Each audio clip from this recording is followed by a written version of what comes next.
Hey everybody, Chris from ZR Tactical, here to talk to you about all the spring weights that we offer for the Ultramass guide rod.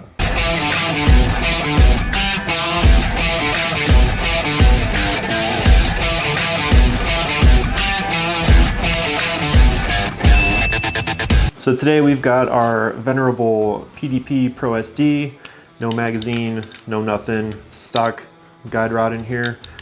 Stock guide rod's 18.6 pounds. It's a lot of spring pressure, but it gives you a lot of reliability. The cost, obviously, that combined with the high bore axis gives you a snappy pistol, which is where we come in. When you take out your factory rod and you switch to the ZR Tactical Ultramass, we give you an option for springs. We sell it with the 15, 17, or 18, or these days we also offer the tuner pack, which is 15, 17, and 18. I've got them all laid out, because here in a minute we're going to open them and you're going to see that they all look identical. So when you buy these, keep the packaging, come up with a clever way to separate them because they look the same. They all look like little black springs.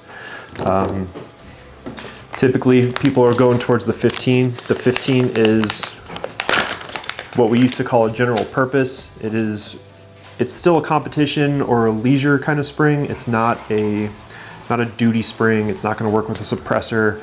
It's going to be about the least amount of spring pressure that you can get away with and still run off-the-shelf ammunition. Some people have mixed results with this, but we find that it works just fine. You're going to notice with the 15, it doesn't take a lot of pressure to pull this out of battery. With no bullets, with nothing chambered, it will RTB. But when you have to overcome, the spring's got to work around, the extractor's got to work around the rim of the bullet, or just, round sliding over each other, you've got extra force. The 15's not always going to get there if you walk it down gently. You bring it back and let it rip, it will always go home. Again, it's good general purpose. We have thousands and thousands and thousands of rounds through 15-pound springs in all of our various guide rods, and they really do work.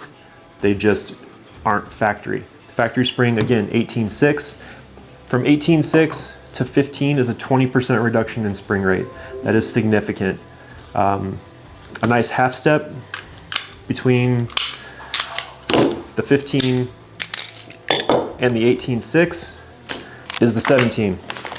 17 is effectively a 10% reduction in spring rate from 18.6 to 17. So again, these look the same. 15 is on my left, 18 is on my right. And there's a little bit of height here. This has been installed once, this has not. You're gonna notice it's quite a bit more force. The difference between 15 and 17 is significant when you're talking about RTB pressure. When you're talking about pulling it back and letting it rip, it feels the same to me. When you shoot it, the difference is, it's there, but it's nominal. We're not chasing huge differences in snappiness. It's going to be a slight difference. These are our products, are performance products. Like I said, the 15 is soft. It's very soft. It feels good, but it's not going to feel like stock. The 17 is a good half step. So again, you've got a little bit more pressure. It resists coming out of battery better than the 15 does, but it is still quite a bit softer than your stock spring. Our next two options are going to be a little bit, I promised you a free length comparison. So these are two brand new springs. They've been installed, have not been shot. You've seen me cycle them as many times as they've been done. There is a nominal difference here, and this difference will shrink the more that these are both used. They will eventually be almost the exact same length, free length wise. But again, if you just got a pile of these in a drawer, you have no idea which ones are which until you put them in the gun, and then you're essentially guessing. So some people paint mark them, some people tag them.